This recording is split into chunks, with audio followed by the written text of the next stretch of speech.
Okay, I started my timer 30 seconds late. So, good morning. We're going to get started.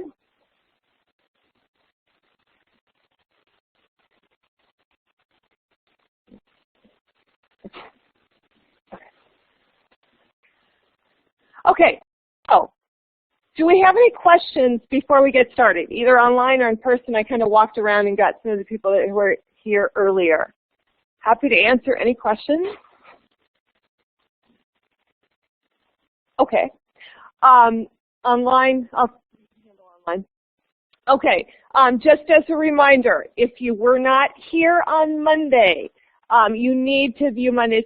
There's a lot of information. We did not just go over the syllabus. There was a lot of information about the class that if you miss, you might be a little lost about the format of the class. Now, all the classes are recorded. They're on Blackboard, and I've got a slide coming up about that. So, okay,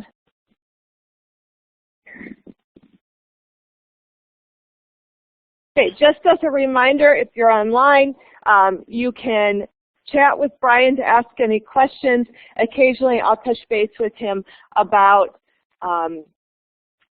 any questions I need to answer from the chat room. He can answer a lot of them right off the bat. Yeah. Okay, and then as a reminder, if you're answering questions, if you're on the computer, above the chat window, you can answer. And remember, if you're on a computer, those panels are detachable and they float around, so they might not look exactly like this. If you're on a device, you're going to, they're going to be along the bottom typically. And when I ask the questions, it's a way to promote engagement and interaction. You're not being great at your answers. So that's not, so you don't have to have a worry about being wrong or anything. It's just good. And it's good for me to know how many people are answering what. And we've got a couple real questions coming before we get there. Let's ask this question just to get warmed up. This is, are there any assignments due in my accounting lab this Saturday? No.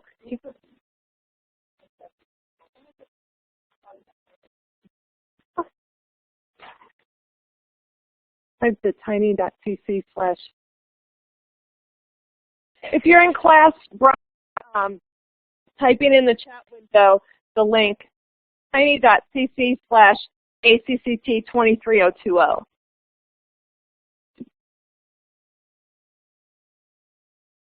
Can you enlarge that chat? Okay. Okay, so, okay, you want to display this one?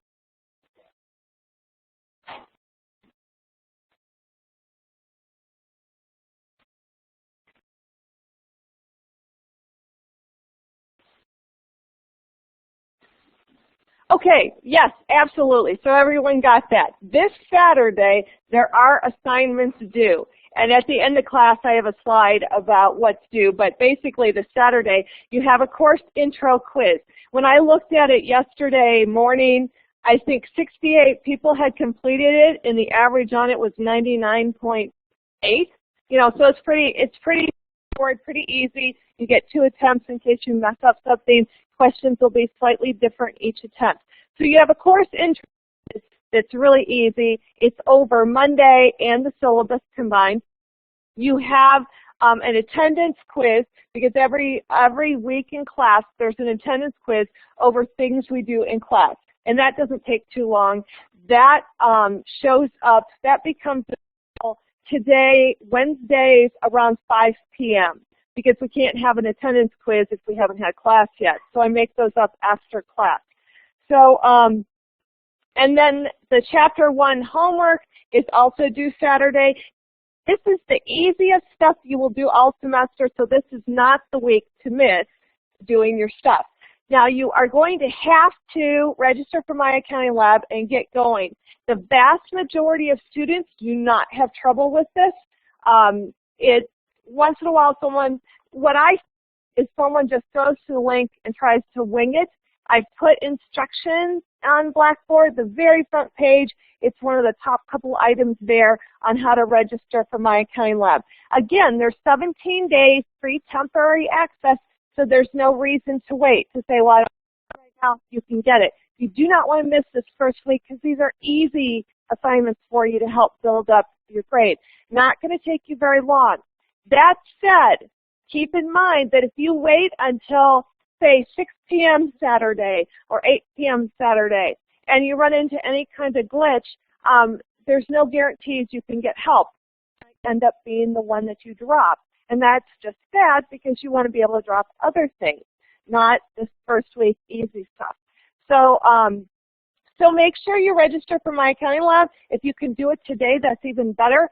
As of this, when I clicked on it, I think we had about 295 students register for My Accounting Lab, which is really great. We're not quite at the halfway mark, but we're getting there. So, so I would just advise you, get registered for My Accounting Lab. Make sure you can get on it, that you have an account, because it is frustrating to Saturday night waiting until 11 p.m. to do it. I try to respond to emails, but again, I'm not sure it's available Saturday night to answer emails, okay? So, so do know that.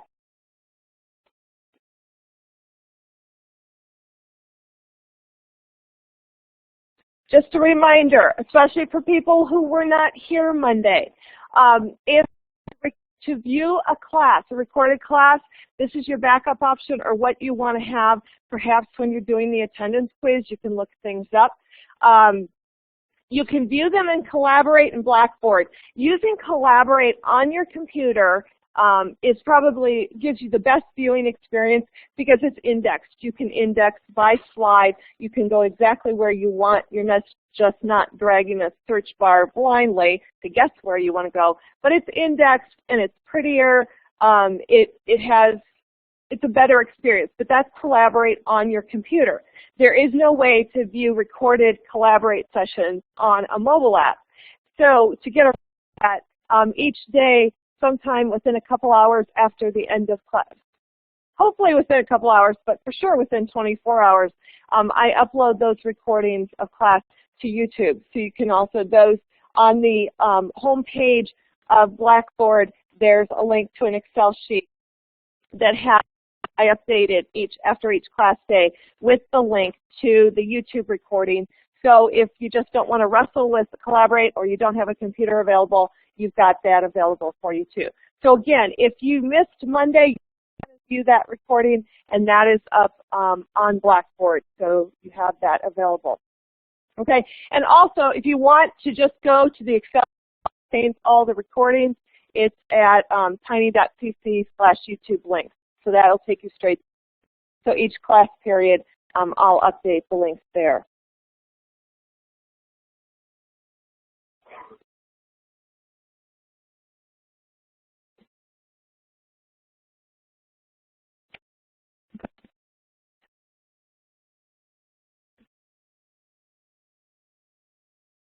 Okay, the video lectures, we have a video quiz due Sunday night. To get to the video lectures, just as a reminder, to get to the video lectures, you go over on the left side and it'll say Unit 1, 2, 3. We are in Unit 1 right now. That's the chapter first exam. So if you click there, that will get you to the video lectures. And then once you click there, you go down to the bottom of the screen.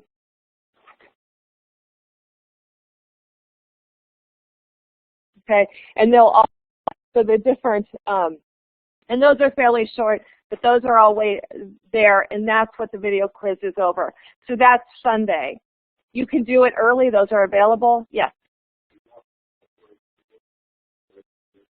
Yes, all those videos. Now, those can be very short. I've broken them up by learning objective, and then if they do get longer, that's when I break them up into pieces. Okay.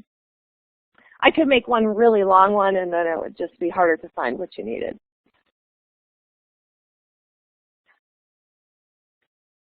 Okay. Okay. Okay, so what we're going to start class with, I've got a couple questions to start with, and this is just to start our conversation about accounting. So now we're getting off of technology into accounting about what this class is about. So, true-false question or yes-no question. So, first one, bookkeeping is the mechanical part of accounting. So, have to decide if we want to do, if we think that's true or false.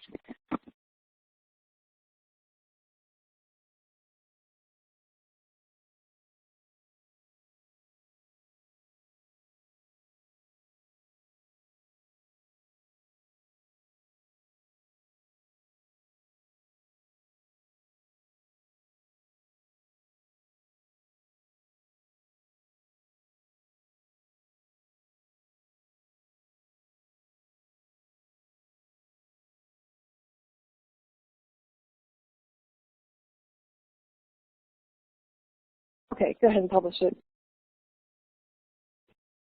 I just turned my mic off. I'm back on now. Good. Okay. So bookkeeping is the mechanical part. A lot of times people think bookkeeping is what this class is about.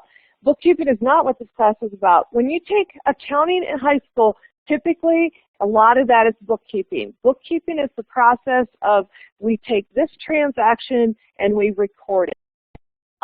We want to make sure that we write the check correctly and we enter it correctly in the books. Now that's all very important. We have to have transactions. We cannot have accounting without transactions. But bookkeeping is typically in your high school accounting class, we're going to cover that stuff in the first couple of weeks. But accounting is much more than just the bookkeeping. So we have to cover transactions so we can understand where this information comes from.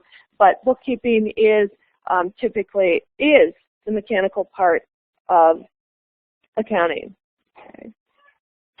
Okay, now this one, we haven't talked about this all, but let's take a stab at it. Two types of accounting. There's two major types of accounting. Are they A, nonprofit, B, financial and managerial, C, internal and external, or D, decision making? So let's make a choice.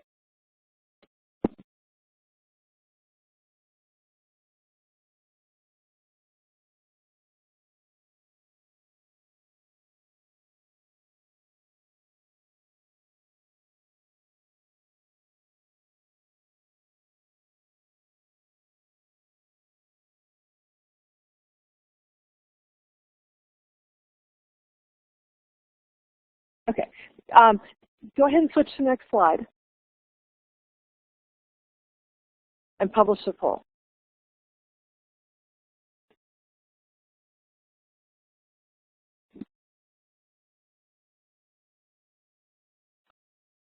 Yeah.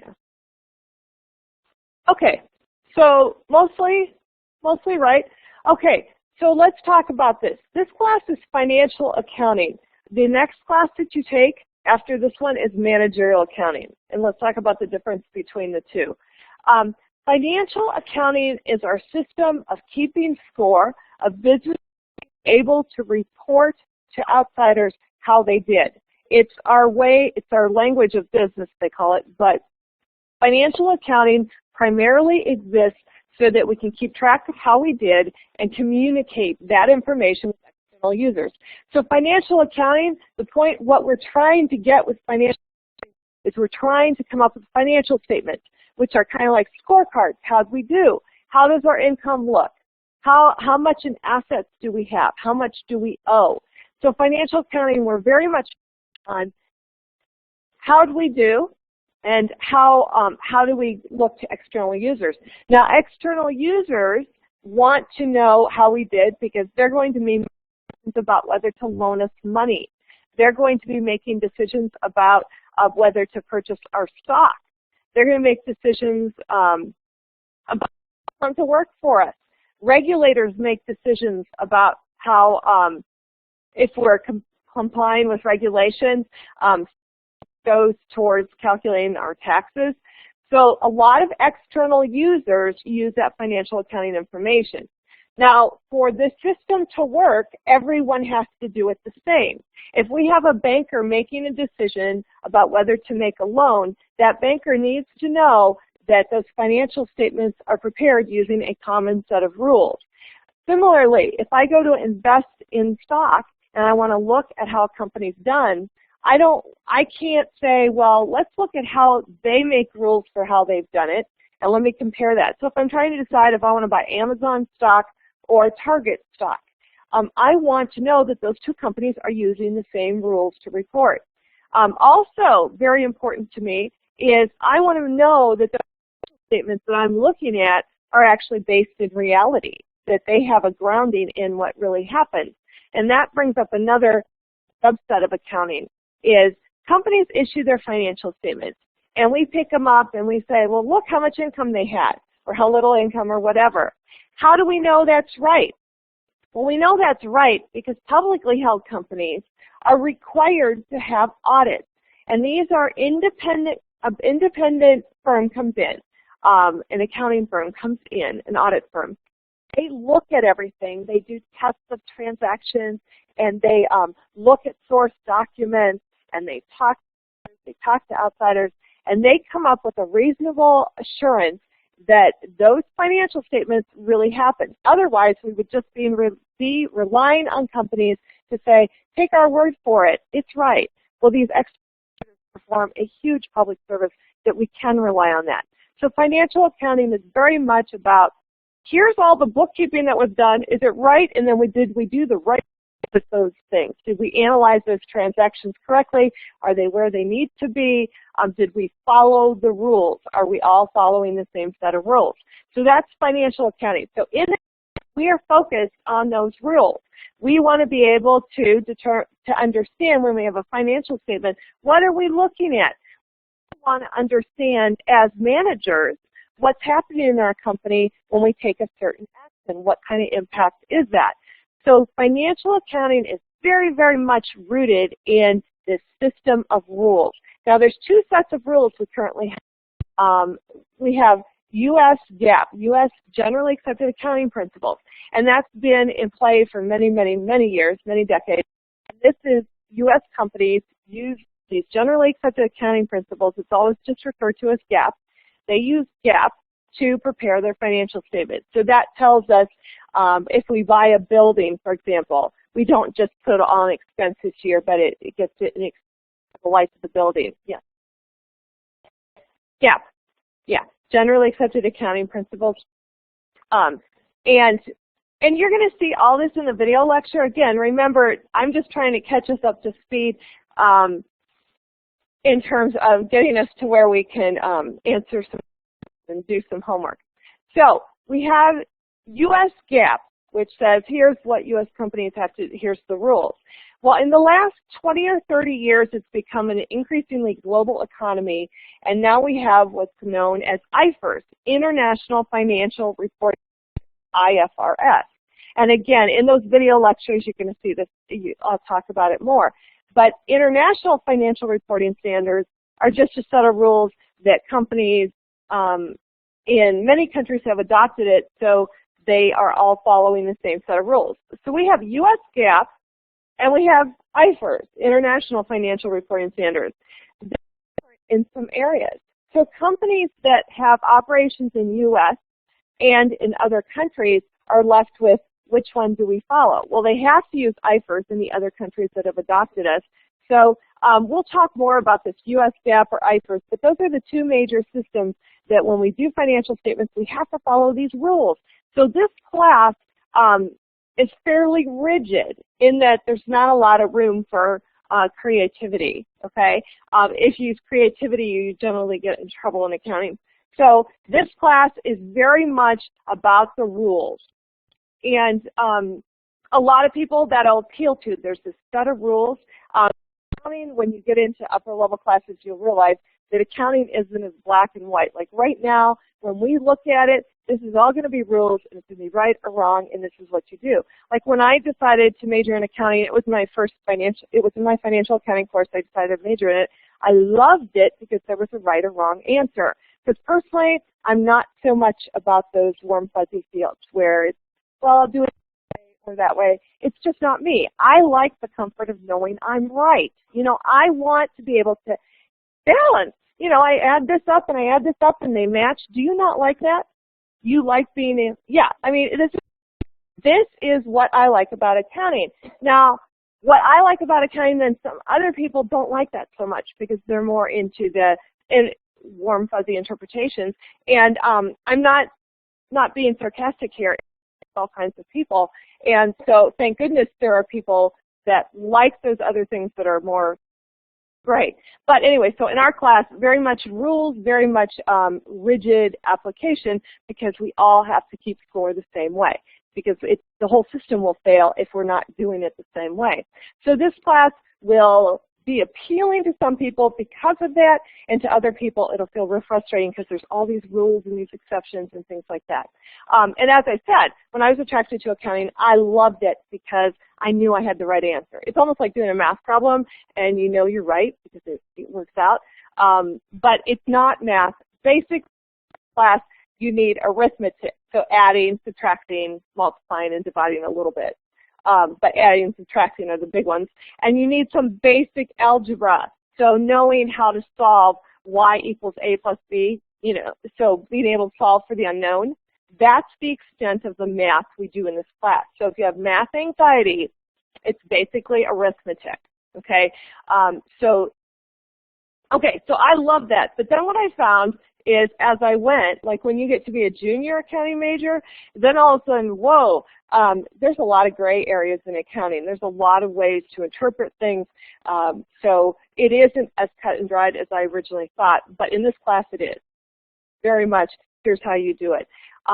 So there's a lot of rules. So then the other type of, so this is financial accounting geared to outside users, also very, very much focused on external users and the past. How do we do? Okay, so this is the result of all these transactions.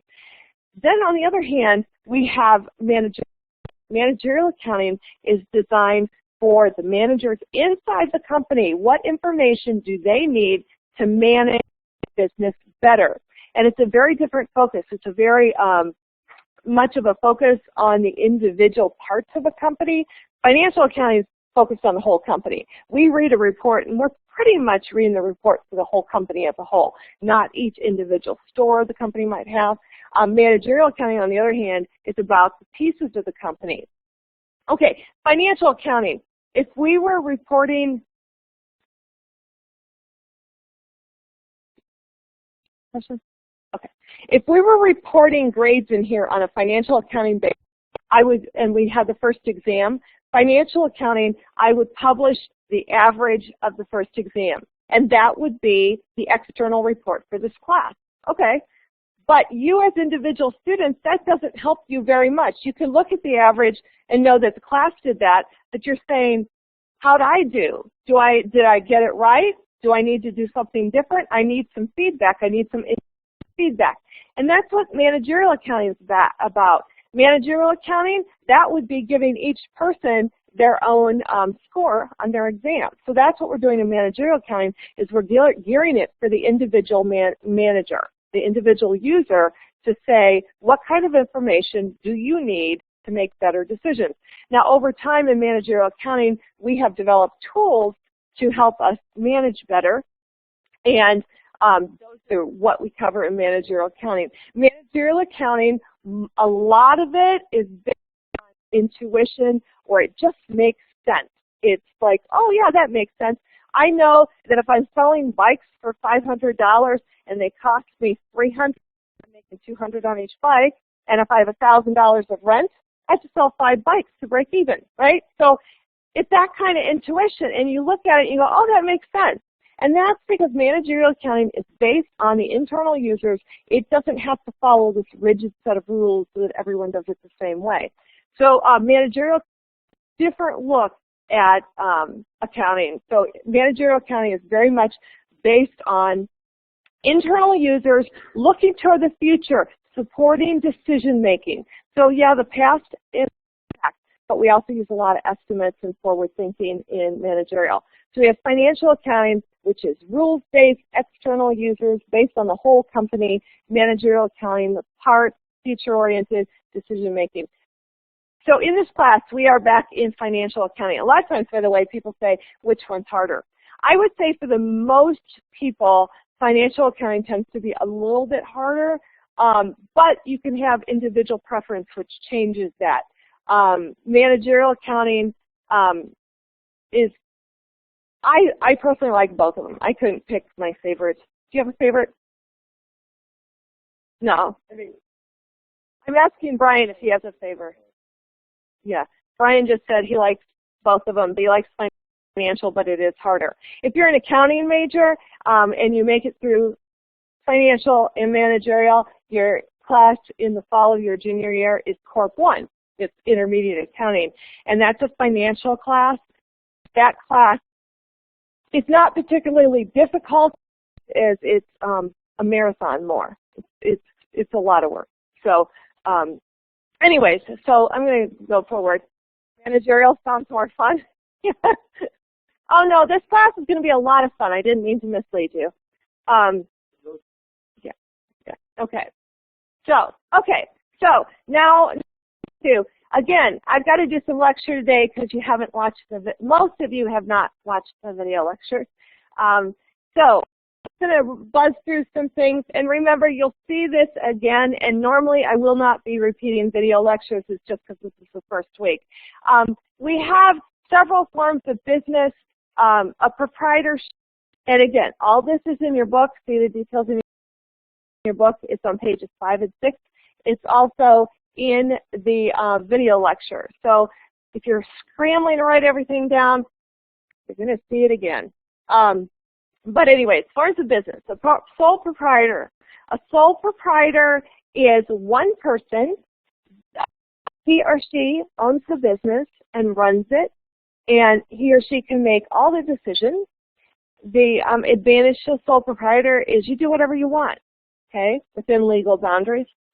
The disadvantage to a sole proprietor is your personal assets are always at risk, okay? You cannot, so if someone sues you, they can come after your personal assets. Then we have partnership. A partnership is two or more people who have gotten together, and they're running the business, and they can do whatever they want subject to their partners agreeing to do it.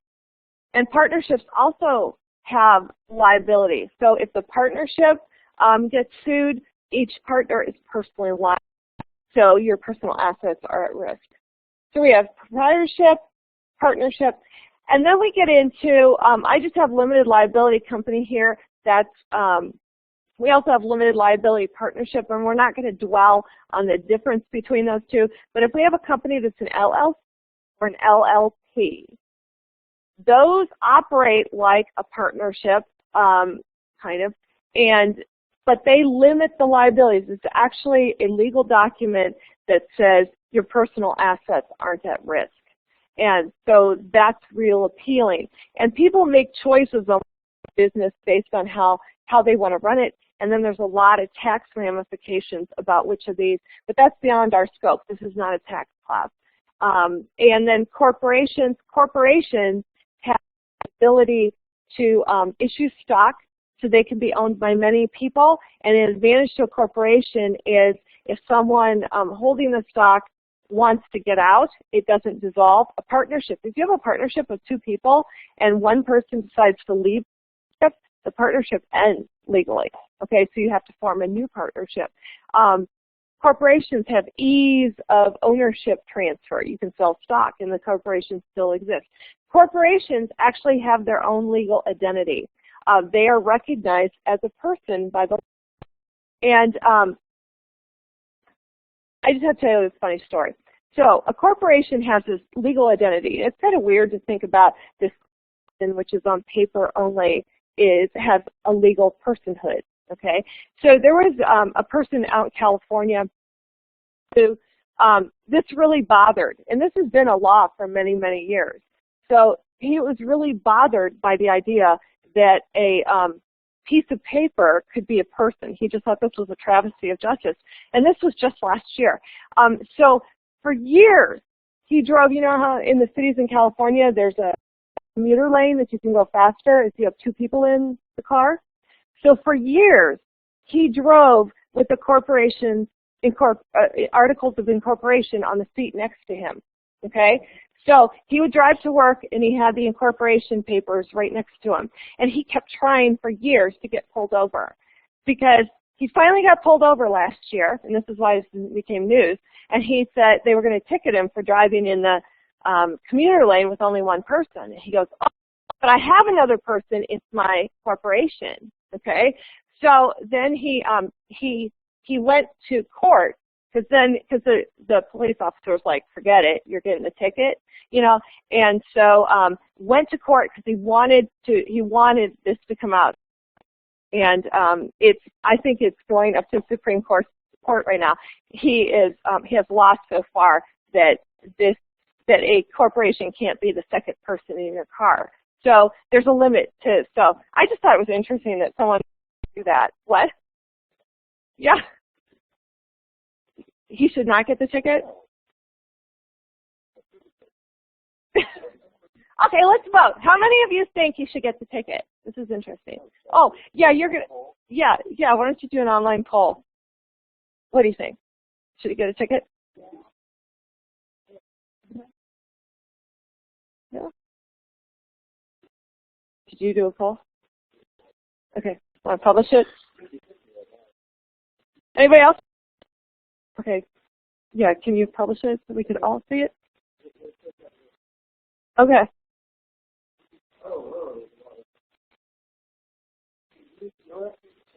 Wait, they can't hear you. Well, I guess they can hear you in the room. Okay, if you're online, don't use the chat room. Use the little, can we switch back to, let me switch back to the,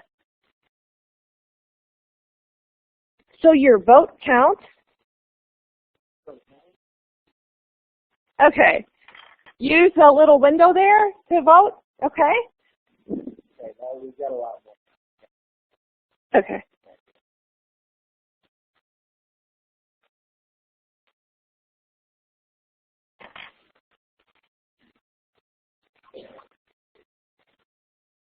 Okay, so our quick little straw poll. Yes, he should get the ticket. No, he should not get the ticket. Is winning right now? Okay. Yeah. Yes is losing. Okay. Okay. Okay, so there's just an aside about the personhood of corporations. So,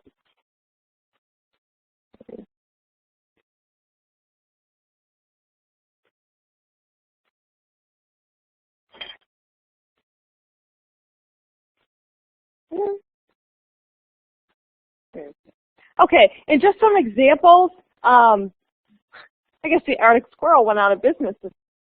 See that picture. These are some examples of sole proprietorships in Kent.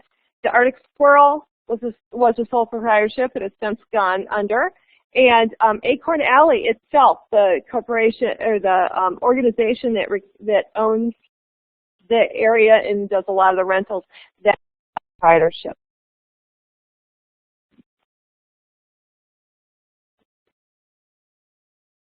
Partnerships are very hard to find. A plain vanilla partnership is hard to find in the area.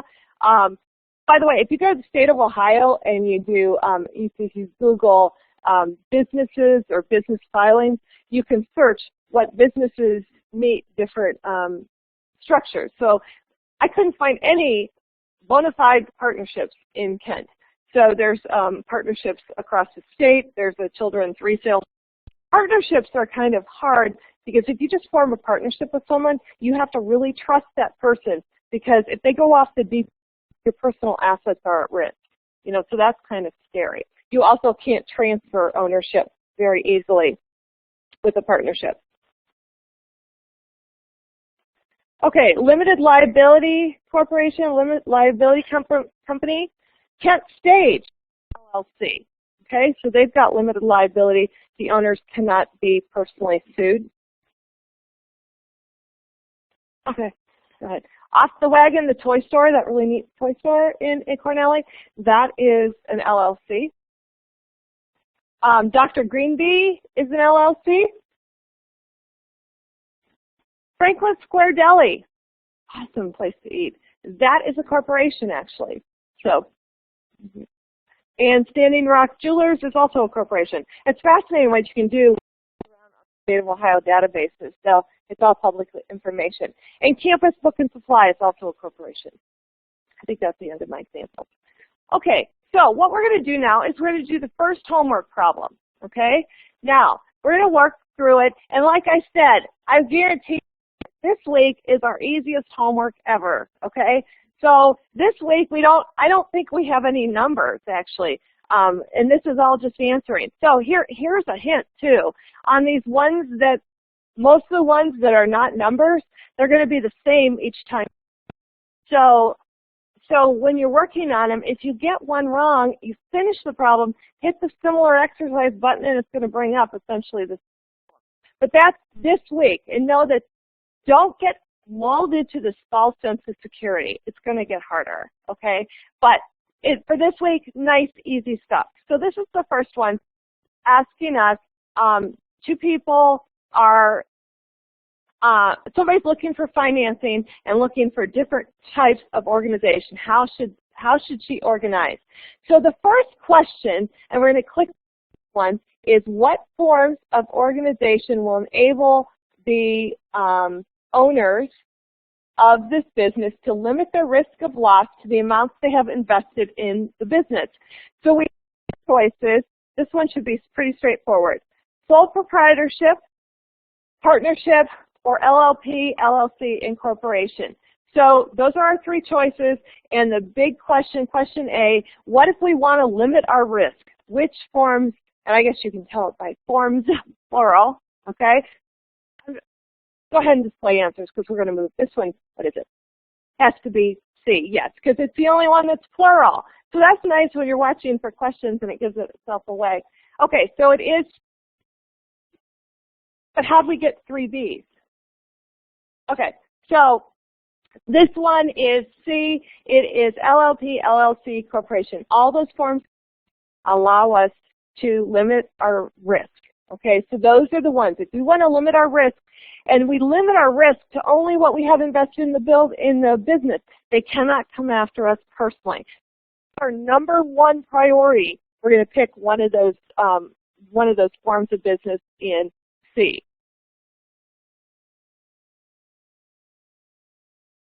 Just a minute.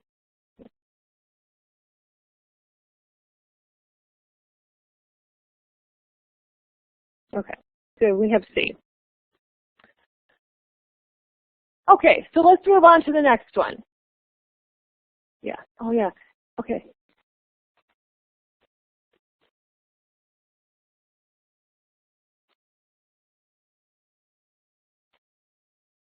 Okay, so B, what form of business organization will give her the most freedom to do the business as she wishes? So we can click in one. This one should be pretty straightforward too.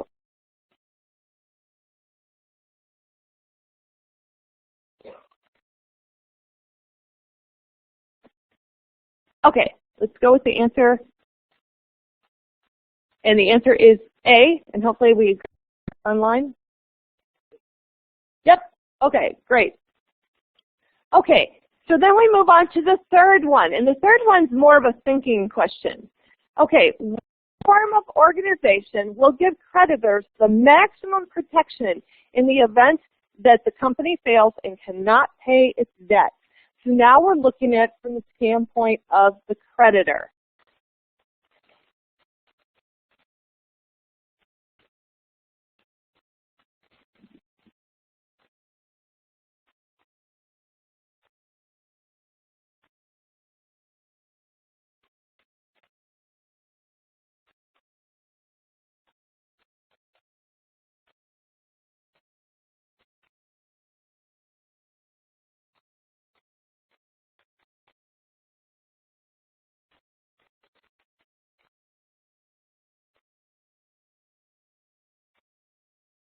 Okay, now I don't want to reveal the answer yet, okay?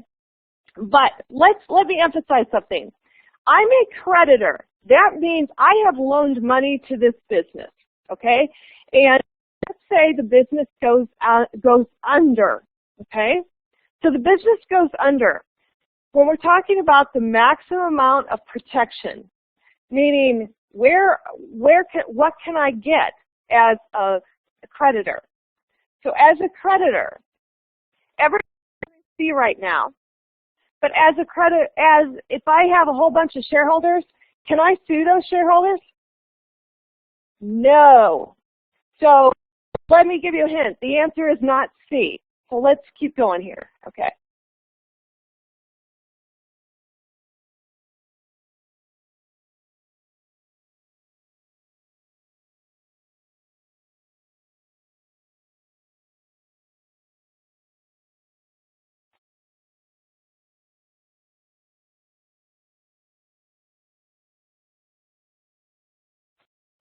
Why B? Why B?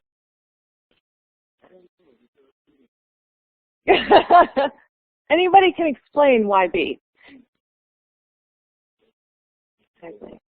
Yeah, and there's more than one. Yeah. Okay, great. Go ahead and show the answer. Okay, the answer is indeed B, and the reason it's B is because we know it has to be A or B, because I already told you C was off. So we want to be able to sue people. This is as a creditor. And the reason it's going to be a partnership is with a sole proprietor, how many people can you sue? One sole proprietor, right? That means one person. Partnership, you can sue all the partners. So that's going to be the maximum protection in terms from a creditor standpoint. So that's an example of just kind of watching carefully what's being asked there. And that one, typically, most people get it wrong the first time through, but now you won't on your homework, and you'll know why. Okay, next one. Next one. Oh.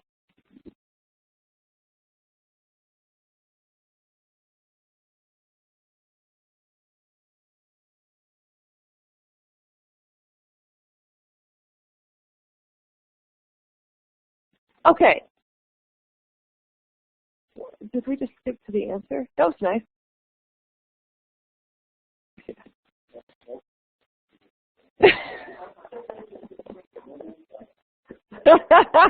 Okay, let's go to the answer slide now. Okay, go ahead, go. Okay, so in which form of business, so this is a question we would have done, in which form of business ownership are the owners of the business legally distinct from the business? And that would be corporation. And when we talk about legally distinct, we are talking about that they can't be personally sued. Okay, so if I own stock in a corporation, I cannot be sued for that corporation. Whereas partnership and proprietorship, the owner's legal identity is intertwined with their business identity.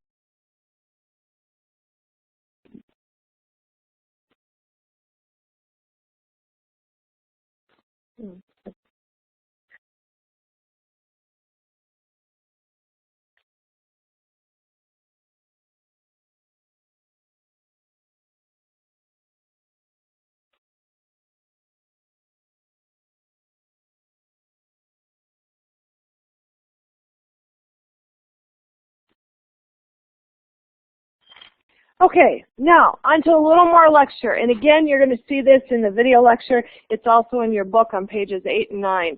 There's certain assumptions that we make when we're doing accounting. So we're laying the framework for what we do the rest of the semester. We have an entity assumption, a continuity assumption, historical cost principle, and stable monetary unit assumption. And again, this is pages 8 and 9 in your book. So, and don't worry about writing every single thing down. Again, you also have the recording available every day if you miss something. But we are going by the book. So we are on pages 8 and 9. So now I'm going to talk about each one of these. The entity assumption.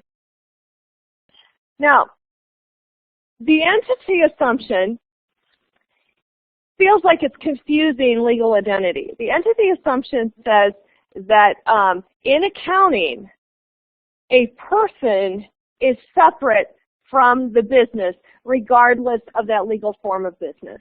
So just because you're a sole proprietor doesn't mean that your business records get mixed with your personal records. They are still distinct. So from an accounting standpoint, we're not worried about the legal distinction between a corporation as a person or not. We have, from an accounting standpoint, each entity is distinct. So this is Carl, who owns Franklin Square Deli. So Carl has personal records, and Franklin Square Deli has has its own set of books. So we've got Carl the person on one hand, and we have Franklin Square Deli on the other hand. And those are two separate entities from an accounting standpoint. We do not intermingle Carl's personal stuff with his business, regardless of what kind of business he has. We already said that Franklin Square Deli is a corporation, and that's fine. It could be a sole proprietorship, and we're still going to say this. From an accounting standpoint, we have Carl's an entity, the business is an entity, and those accounting things don't mix.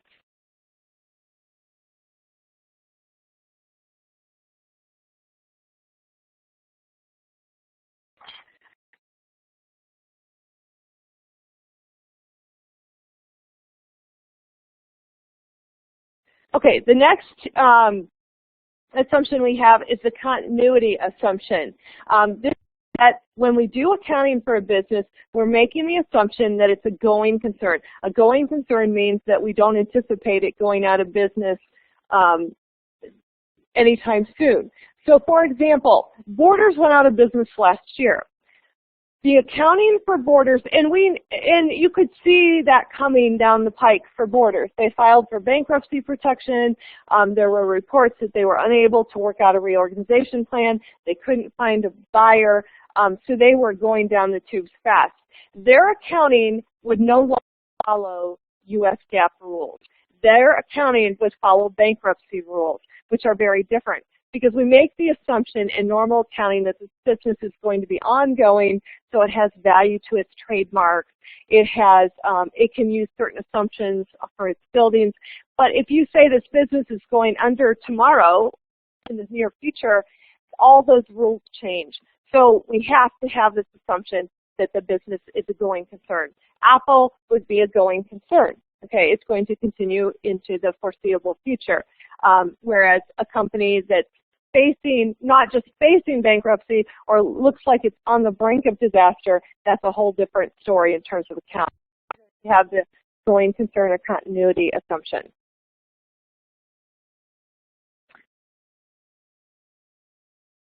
Okay, historical principle. Okay, this is Scribbles. Okay, so down in downtown Kent, Scribbles coffee shop.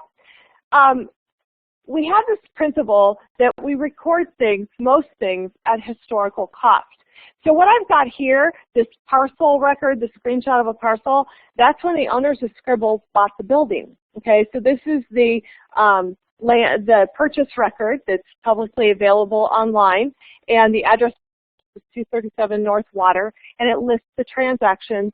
So the most recent transaction on September 24th, 2003, this building was purchased for $145,000. Okay, so the owner of Scribbles purchased the building for $145,000. That's what it's going on the owner's books at, the business books at, $145,000. That's its historical cost. Now, due to all the revitalization of Kent, say that building's worth $250,000. We do not change the value on the book. It stays at the historical cost. So things stay at the historical cost. We do have some exceptions in future chapters we'll talk about, but a building is going to be under U.S. GAAP. A building is going to be recorded at its historical cost, and it's going to stay at its historical cost.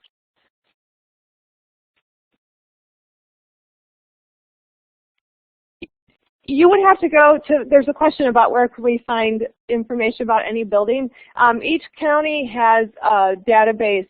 I think they're all online now due to public records law, but you can search the county recorder's office, Portage County auditor site for Portage County. You'd have to go to the county that the building's in, and you can search real estate records. And there's a lot of information on board for that.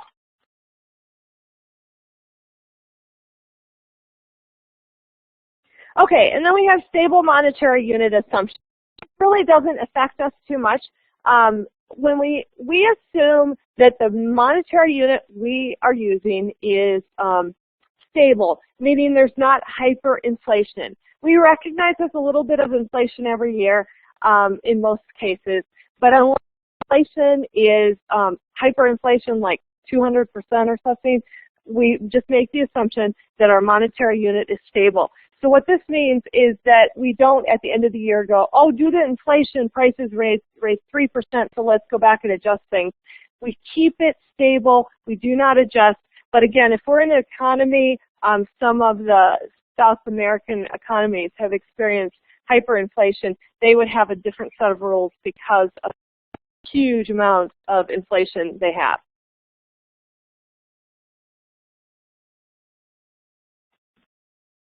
Okay, so now we have another homework problem. S1-5, and what we have to do is we have to identify, we've got 3 choices. I made it easy. There's 3 choices for these of the 4 that we just talked about. 3 choices. We have entity assumption, historical cost assumption, historical cost principle, or stable monetary assumption. So we have these 4 situations, and we have to tell which assumption or principle is in play here, either being violated or being followed, it doesn't matter, or which will provide guidance. So first situation, A, Wendy's, the restaurant, sold a store location to Burger King. How can we determine the sale price of the store? By professional appraisal, Wendy's cost, or the amount actually received from the sale. So they're basically saying, what is Wendy's going to record this sale at, and what guides that? This should be fairly straightforward, I would think.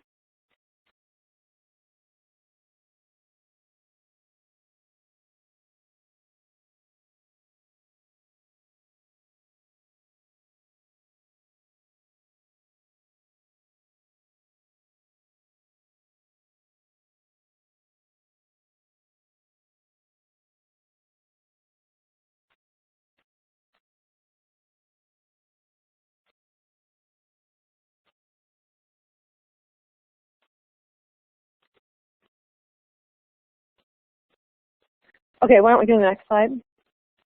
No, I guess, sorry, yeah, okay. So we'll publish the poll, and the answer in this case is historical cost principle, it's B. Okay, so the answer is B.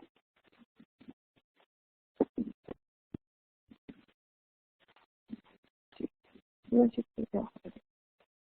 you can do? There you go. Do something else.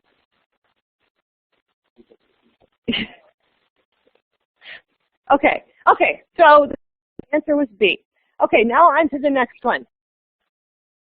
Inflation has been around 5.5% for some time.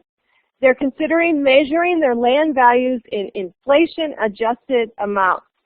So what is at play here, or should be governing here?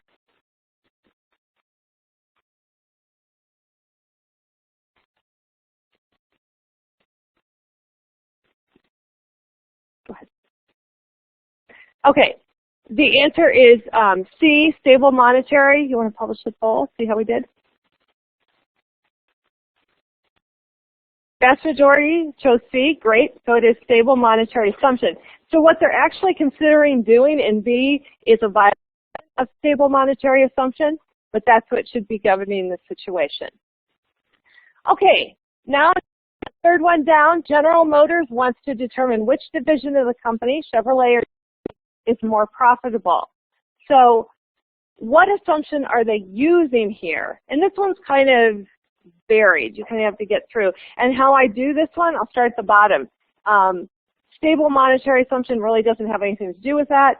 Historical cost principle of stuff they bought, that doesn't really have anything to do with it. So by default, it's going to be A. The answer is A.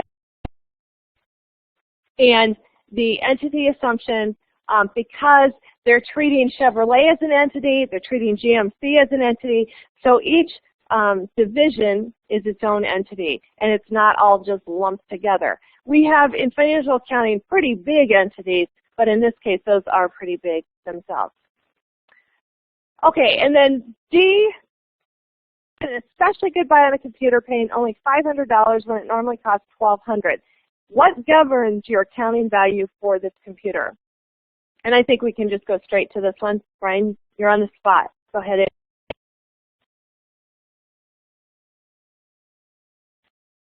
Yeah. His cost principle. Yeah. Yeah. Okay. So, so historical cost principle governs it. We're going to record this computer at $500. It doesn't matter what it's worth. We are going to value it at what we paid for it. Okay, so that's S15. So then next up, oh, I did it myself. Okay. Okay, now this one, so a question or yes, no in Collaborate land. Okay, the business records of a sole proprietorship should include the proprietor's personal finances. True or false?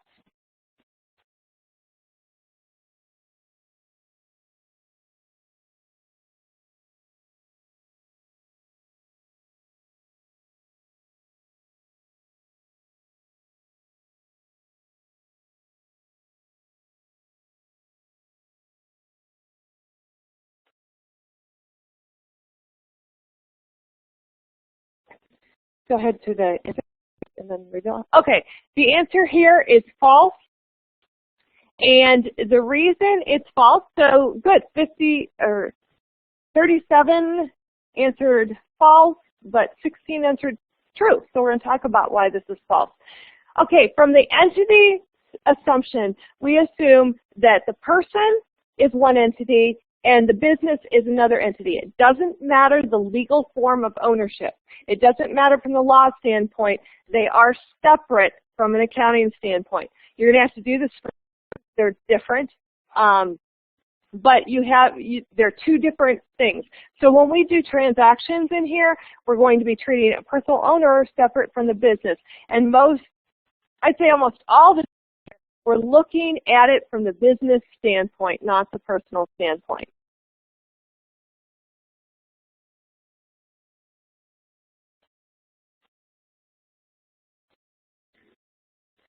Okay, now a longer question. This takes a little bit more time to read. Historical cost is A, for each asset on a yearly basis. B, is equal to the amount of cash paid less the dollar of all non-cash consideration given in the exchange. C, is a verifiable measure that's relatively free from bias. Or D, is the amount to sell the asset for.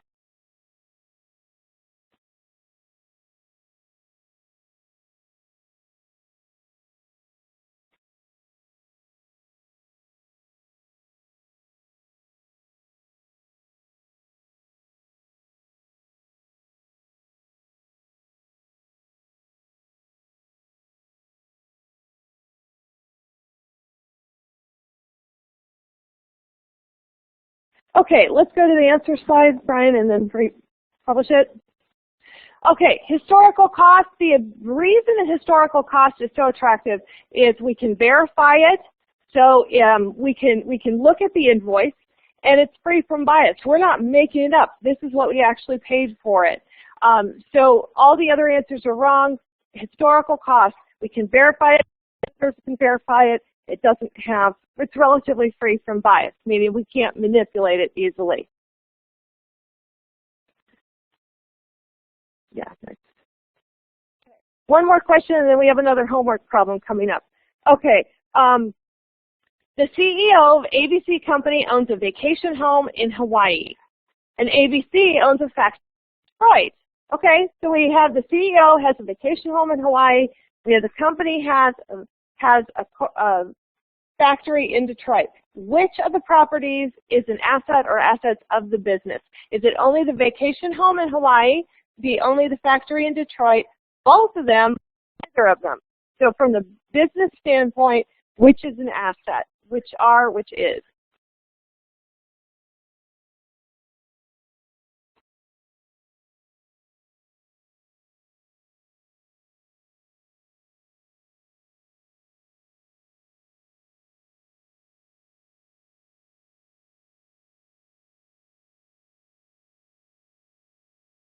let's go to the answer slide, and then, okay, the asset of the business is only the factory in Detroit. That vacation home is the owner's personal asset. So we're going to have only the factory in Detroit.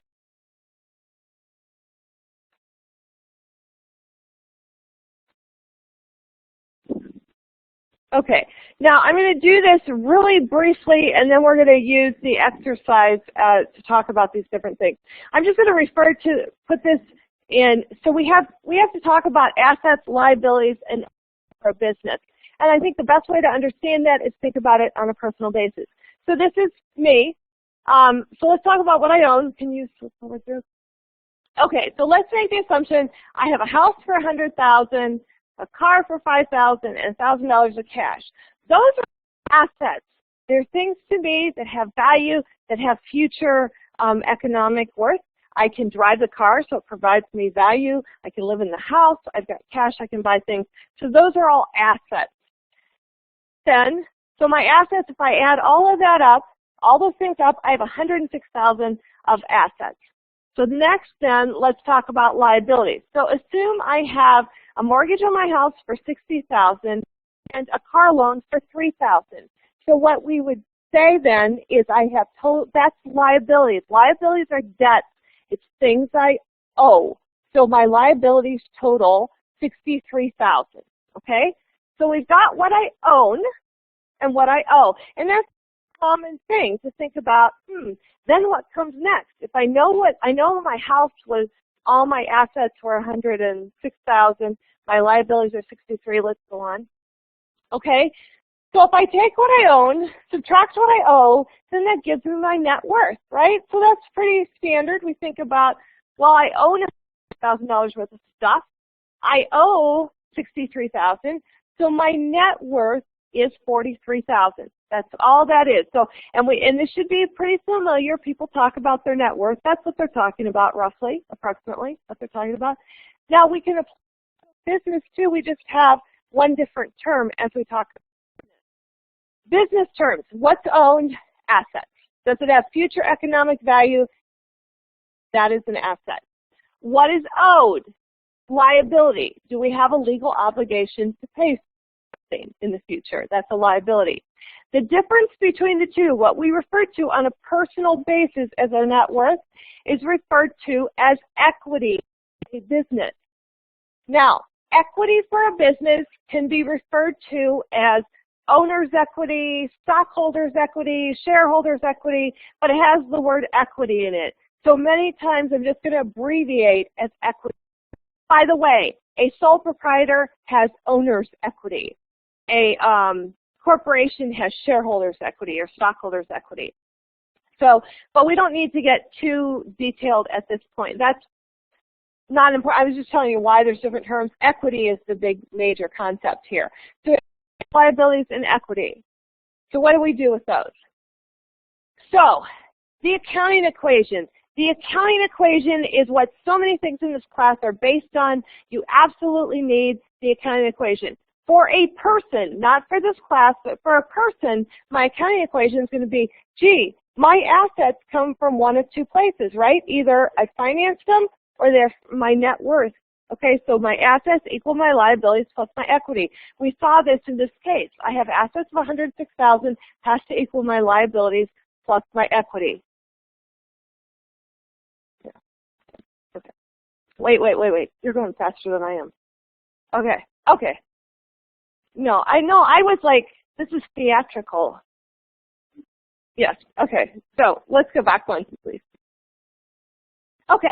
So from a person standpoint, I have my accounting equation, assets equal liabilities plus net worth. Okay. So that's the person thing, and we know where those numbers came from. So now, next slide. From an accounting standpoint, the accounting equation is assets equal liabilities plus equity.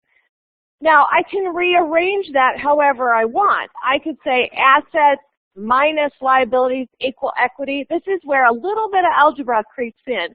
I should be able to solve for any unknown term in that equation. But that assets, liabilities plus equity, absolutely have to know it. That's going to be what everything else is built on in here. We need that equation over and over and over.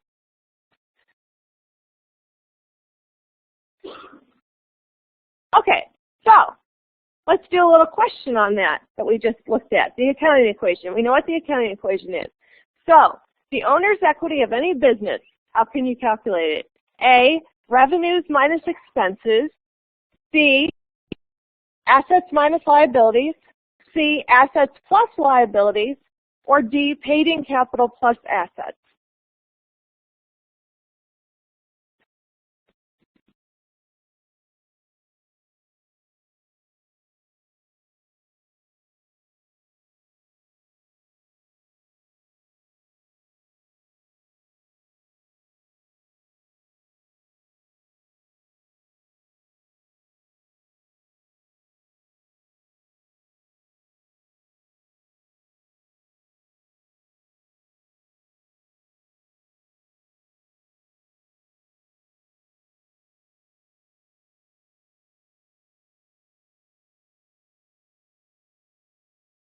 Okay, let's go ahead and put the answer slide up and publish it. Okay, so the owner's equity of any business is its assets minus its liabilities. Okay, so good, good. So we'll be manipulating. I could ask you what the liabilities have to be the assets minus the equity. So we'll practice a lot on that next week as well. So next, okay, another exercise. Okay, now on this exercise, you've got a whole bunch of different accounts, and we haven't talked about all these accounts yet.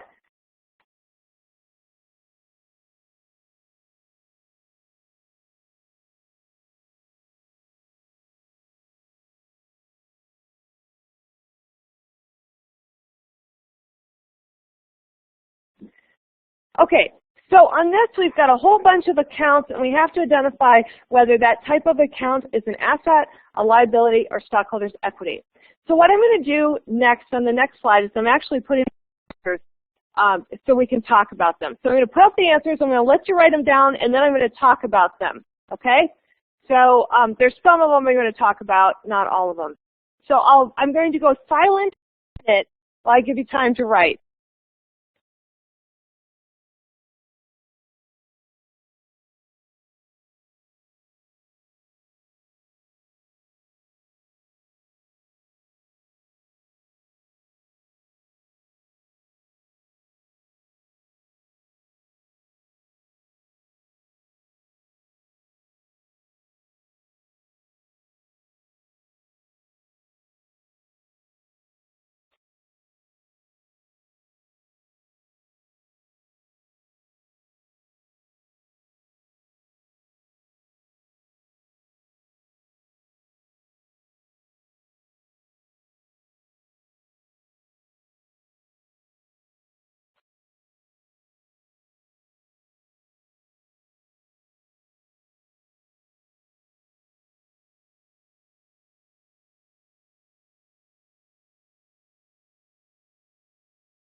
Okay, I'm going to make some comments about some of these. Okay, accounts payable, and we are going to talk about these at length. My main concern right now is you being able to answer the homework problem. Accounts payable is a liability. Accounts payable, like our business goes out and buys 20 reams of paper from Office Max. And says, we'll pay you later. That's an accounts payable. It's debts that we incur in doing business where we say, we'll pay you later. Common stock is what a company issues. When you see the account common stock, a company has issued its own stock. So that's an equity account, stockholders' equity. Supplies, we go out and buy, we're Starbucks, and we go out and we bring in 20,000 cups, and they're in our back room. Those 20,000 cups are an asset. They're supplies. We aren't going to use them today. They're going to be used up over the next month or two. So that is an asset. Retained earnings is something we'll talk about next week. That is part of equity. Stock in retained earnings. It's a running total of all our earnings to date. Land, pretty clearly an asset. We own land. Prepaid expenses. When I get my insurance from Progressive, if I pay in a year, I get a big discount a year in advance. So I pay in November for my year. In November then, I have a prepaid insurance account. That's an asset. It has future economic value to me. It provides me insurance coverage for every month for the next 12 months. So that's G, accounts receivable. We sell something to a customer and they say, we'll pay you later. That promise to pay from our customer is an asset. Long-term debt, this is like a mortgage the business would have. Liability. Merchandise inventory is stuff we're going to sell, so that's an asset. Notes payable, a bank loan we signed, we said we'll pay you later, that's something we owe, so it's a liability. Accrued expenses payable, this is what we're saying we owe, we just haven't gotten a bill yet, so that's a liability. And then equipment is an asset. Now all of those accounts we're going to see in detail, especially over the next 2 weeks after this.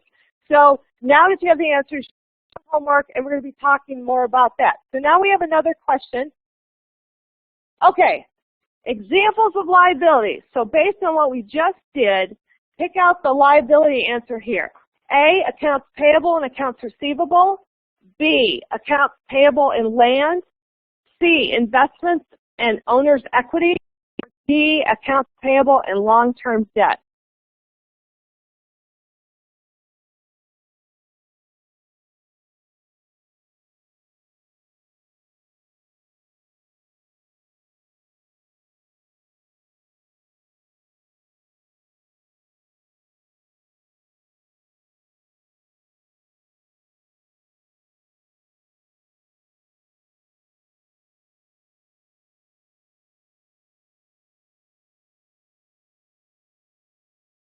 Okay, let's put up the answer and publish a poll.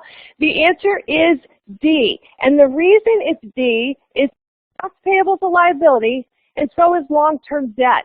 Going back through those accounts with A, accounts receivable is an asset. With B, land is an asset. C, neither of those is a liability. So that's it on that. The next slide. Okay, what's due? So, do not wait until Saturday night. If you do not get your homework done Saturday night, for whatever reason, that's the one you drop. We have homework chapter 1, part 1 due Saturday night. We have course intro quiz 1 and attendance quiz 2. Those are both due Saturday. Attendance quiz 2 will be available approximately 5 p.m. today, Wednesday. Sunday, video quiz 3. And do not hesitate to ask questions. I can help you if you just let me know you have questions. Yes? The attendance quiz. Okay. It's not available yet. Okay. So what is the homework, the course, everything else on there right now except the attendance quiz. Attendance quizzes always show up at 5 o'clock on Wednesdays.